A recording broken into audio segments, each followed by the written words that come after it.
ఈ ఉదయం వాగ్దానం మీకోసం. బాగున్నారా? పొద్దున్న లేచారా? ఎంతమంది దిగులతో బాధలు ఉన్నారు, చింతలు ఉన్నారు, నెమ్మది లేకుండా ఉన్నారు, సమస్యలు కూడా ఉన్నారు. ఈరోజు ఎలా అని ఆలోచిస్తున్నారు. ఒకవేళ ఏదైనా విషయాలు బట్టి మైండ్ అంతా ప్రెషర్తో ఉన్నారా? దేవుడు నిన్ను ప్రేమిస్తున్నాడు. ఆయన నిన్ను విడవడు.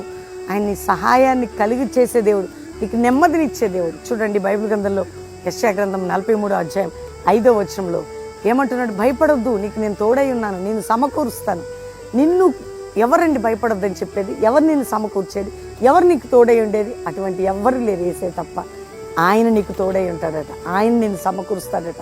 ఆయన నిన్ను అంటున్నాడు భయపడొద్దు అంటున్నాడు. అటు ధైర్యం ఉండి ప్రభుని స్తుతించండి. దేనిని బట్టి కాదు, దేవుడు నీకు తోడై ఉన్నాడు.